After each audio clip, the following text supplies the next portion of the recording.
Restoring Men in History, the Battle of Bunker Hill. It followed the battles of Lexington and Concord, which we just covered. Thomas Gage is back again. Why is this important? Western civilization. We stand on the shoulders of giants. It's important to know history and the men who came before us.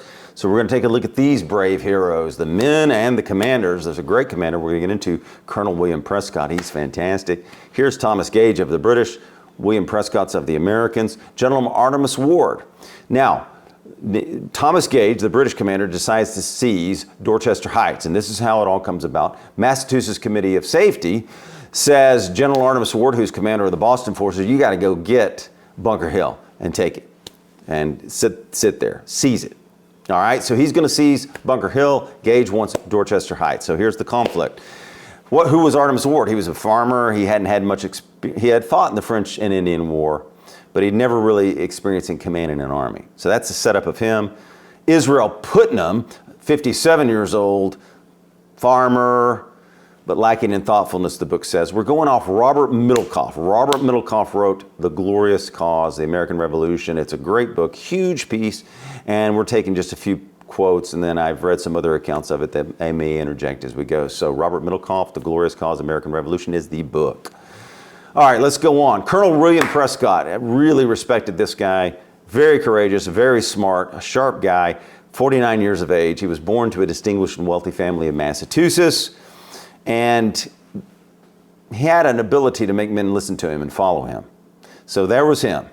General Seth Pomeroy of Connecticut was almost 70 years old. Now think about it. These guys are out there having to march, ride horses. 70 years old, General Seth Pomeroy. So those are the setup of the guys. Now, what about Bunker Hill? What did it look like? Bunker Hill rose about 300 yards from the neck, reaching a height of 110 feet. 600 yards further down lay Breed's Hill. Now that's where the battle's going to occur, about 75 feet in high. And then there's Moulton's Hill, only about 35 feet. Prescott got his 1,000-odd men assembled in Cambridge on the morning of the June 16th, and they marched over. Now, Captain Samuel Knowlton made up the expedition. Captain Samuel Gridley had some artillery pieces. So here we go. This is the party. He marched from Cambridge to after 9 that night. General Putnam met them at the neck with wagons loaded with Gambians. Despite the orders, this is why it's called the Battles of Bunker Hill, but they actually are going to fight at Breed's Hill. Now, what do they do? Colonel Richard Gridley, chief engineer of the army, decided that despite the orders to fortify, here's Prescott, Gridley, the chief engineer, Bunker Hill, they decided they would dig in at Breed's Hill, even though it's called the Battle of Bunker Hill. They also kept a detachment at Bunker Hill. Colonel Gridley now did his job, and this is very important. What does he do? He lays out roughly a square redoubt of about 130 feet on a side, with an entrance on the side facing Bunker Hill. And apparently it was going to be away from any attack the British might offer. Side facing Charlestown had a redon, a two-sided V-shaped earthwork projecting outward. Midnight came. Gridley traced the fortification. That left about 4 hours after the march for these guys to get to it and build this. So they got a lot going on here. These soldiers are going to be tired after this for the battle, right? Today they got to work with picks and shovels, and despite the heat, they did the digging. When first light broke, look at all they had accomplished. These men had raised wall about 6 feet high on all sides. They still had a lot to do, though. But British Admiral Graves started firing on them from the ships. That's the British general. That caused a little scare in the men. They were not used. They didn't have much battlefield experience. One ball killed a soldier, but mainly they were too far away, but it did hit some water in the soldier. Just before noon, they were fatigued. We began to be almost beat out, being tired by our labor and having no sleep the night before, said one of Prescott's men. Now, Prescott noticed his men were slipping away.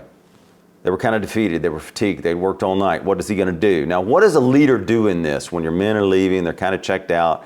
He saw what was happening and get what he did. He knew they were scared. What does he do? What was a good commander do? He concealed his fears and doubts.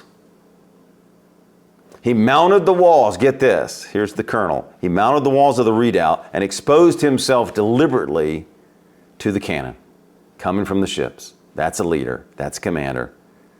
Standing there over his troops, Prescott marched, shouted encouragement, and spurred them on. And it worked. He told them to ignore your thirst and hunger. We got to get this done. This has to be up. Putnam proved brave as well. Think about his age. Riding between Bunker and Breeds twice to Cambridge to demand reinforcements and supplies. So you've seen a lot of brave guys here. I like this story. It's very entertaining and good. All right, daylight showed him how exposed he still wanted more and how vulnerable he was, the redoubt, to a flanking movement out of musket range along the side of the peninsula by the Mystic River. His other flank was nearly as open, though Charlestown and the troops in it gave some protection. Gage had worried for months about this, about being cut off in British Boston, so he wanted to make sure he got the heights. Now, let's go through Howe's forces. This is what Howe has. 10 companies of light artillery, 10 of grenadiers, 4 regiments, and parts of a 5th, about 1,500 men, and his reserve, about 700 rank and file. Now, I don't know if this is correct pronunciation, but Brigadier General Sir Robert Pigot, P-I-G-O-T, served as Howe's second in command, just kind of setting up the officers, the grounds, the heights. And they came across in 28 large barges. How would you like to see that? I think there's a good quote in here. We'll talk about it. But if you're those guys and you're tired and you see all these British coming, he says this, with bayonets affixed, redcoats raucous in the sunlight, muskets butt down with bayonets affixed, glittering and flashing as the sun blazed down. How would you like to see that coming at you? Would the men stick? Would they stay? They stuck. They're going to stick here. All right, Howe orders the guys, get out there, get out. And he kept the remainder of his 1,500 men as part of his reserve. The breastwork, which had not been there when his plan of attack was approved, now gave him pause. Now, this is an important moment. Battlefield commanders can pause or go on. He paused when he saw that. And movement of a column from Bunker Hill toward Breeds. Seemingly, he thought reinforcements for the redoubt. But what was Prescott doing? And here's when you're on the field and you're making decisions as a commander, you can be right or wrong.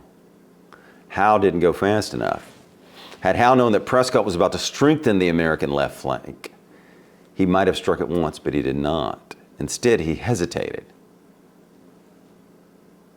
Prescott had guessed correctly all the way through this. We see that Prescott is brave. He guesses correctly, he's intelligent, he's sharp. So really, this Colonel William Prescott was a pretty fantastic guy. That Howe's choice of a landing site, that the main attack would be against the American left. So Prescott guesses that correctly, and he's prepared. The uncovered ground east of the breastwork worried him so much that he sent Captain Knowlton, another great guy, Captain Knowlton, with about 200 men to defend it. Their defensive line was not an extension of the breastwork, but rather a rail fence 200 yards northeast. Knowlton's men went to work, tore down another fence, rolled stones, and they got ready. Now, the work appeared also in war and the battle that things are deceiving, right? You see, the work that Knowlton did actually appeared more formidable than it was. So he got his men behind the rail. They're preparing. These reinforcements were the 2 New Hampshire regiments Ward had so reluctantly dispatched, led by, here's another name, Colonel John Stark. Does a great job at this battle. Colonel John Stark and James Reed, but Colonel John Stark and this guy was fantastic. So not only did he place his troops with Knowlton at the fence, but he also set up a breastwork of stones along the water's edge. So these guys are really doing well here, the Americans. All right, Howe, what did he do? Did he follow the rules? Did he not follow the rules? No. What does the author say here? Howe, nevertheless, threw out the rules in attacking the redoubt. Maybe they were feeling superior. I don't know. In any case, he ignored standard military doctrine, which held that fortified positions should be attacked by columns, not by extended lines. He now chose to use extended lines instead of columns. What does an attack column do? An attack in columns permitted rapid movement and a concentrated assault by what? A mass of men. And the theory was Wolfe's. And Wolfe had made that into the manual of tactics for British. The intention was to deprive defenders within entrenchments of the advantage of picking off attackers. Boom, boom, boom. So you come in columns. But he didn't do that. So things were lining up a little bit for the Americans, right? On Howe's far right along the beach skirting the Mystic, he did use a column for the attack, though. He had no choice, placing 11 companies of light infantry in columns of 4s. Above the beach, he had another 26 companies in 2 lines. The front ranks composed of grenadiers. This force was to attack the rail fence.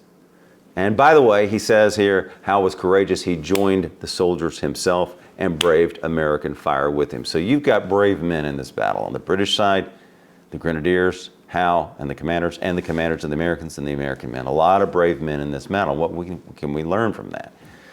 Both sides fought bravely here. And that's how we have to fight in life, right?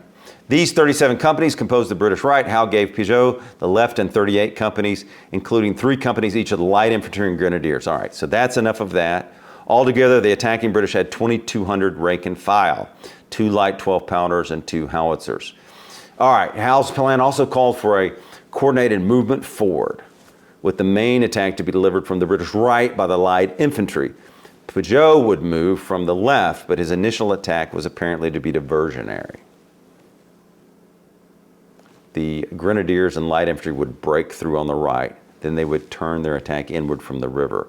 The breastwork and the redoubt line, isolated and exposed, would then be what? Exposed to a flanking attack. Why did the plan run into trouble? Here's what the author says. It was too complex. Troops moved forward together, but the fences, the high gloss, things come up in battle, and they did. Swamp, clay pits, all this. This slowed the march down. Fire from Americans hitting at them from buildings of Charlestown, 200 yards from the redoubt. The light infantry, led by those from the 23rd Regiment, the Royal Welsh Fusiliers, met no obstructions from grass or fences. This is an interesting story here. But through narrow was smooth and flat. The Fusiliers advanced rapidly, bayonets at the ready. They were not to fire. What were these guys supposed to do? They were just supposed to simply overrun the Americans by sheer mass and drive. Stark watched them, and this is great, Stark watched them come from behind the barrier of stones and kept his men silent. When the column of Scarlet got to within 50 yards of his position, he ordered the troops to fire. At that range, fire to a dense column could not miss, and the front ranks of the Fusiliers, the author says, was disintegrated by heavy musket balls. Imagine that scene and seeing it. Brave men, bravely led. Their officers urged them forward. Despite the mass fire, they kept going. Our light infantry were served up companies, a British officer commented a few days later, and were devoured until 96 died on the beach, where another, he noted, lay as thick as sheep in a fold. So devastation committed by the Americans on the British there. Not even the highly disciplined Fusiliers could stand this slaughter for long, the book says. Above them in the fields before the rail fence, the Grenadiers also fell in big piles, the book says. The Americans kept doing this. They'd let them get in range and then just fire at them. Grenadiers were disciplined, and they did come forward, but the Americans were disciplined and fired and just took them out. And Americans were good. They were disciplined here. They were waiting till they came in effective range. That takes discipline. Now, at this point, the troops fell in disorder. They were trying to get over high fences, the British forces, and they couldn't. And here's a great quote. The sight of his troops entangled in fences, high grass with one another, chopped into a disordered crowd. Howe says, a moment that I had never felt before, a moment of horror. And though he did not admit to fright, surely of fear. So Howe, this really disturbed him, and I think it would disturb any commander seeing all your men just devastation like this and your men dying. But Howe wrote of the gallantry of his officers. But Howe doesn't quit. He keeps attacking.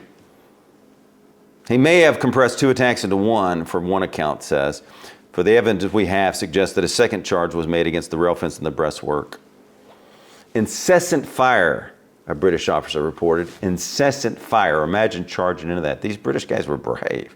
They were just charging into this incredible fire. Carefully concentrated, the author says. Prescott had hoarded his troops' fire as mindfully as a fabled miser hoarded gold, the author says. That's a good line. Shortage of powder and lead had concerned him from the start. So here you go about resources in life. We didn't have a lot of powder, the American forces, and lead. So Prescott really was having to keep his men disciplined and firing, or they would be out and they would still run out. And there's a myth to this, that Prescott was the one that said the famous line, and do you remember this, Colonel Prescott? Many believe he said it, don't fire until you see the whites of their eyes. That was supposedly Colonel Prescott of the American forces when they were firing at Bunker's Hill on the British, Breed's Hill really, but in the Bunker Hill battle. All right, despite Prescott's effort, what happens? They keep coming. And many had not been trained to fire by volleys. But anyway, they keep coming. Prescott's efforts, compelling the second assault, consumed most of the remaining powder and bullets. And Howe's troops had followed. They kept going amidst the fire.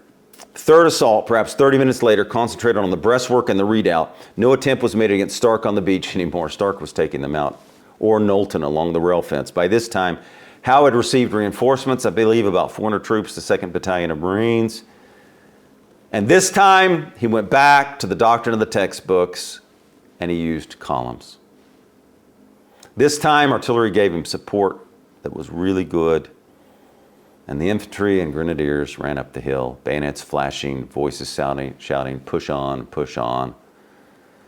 Within the redoubt, Americans saved their bullets as long as they could, and then opened up.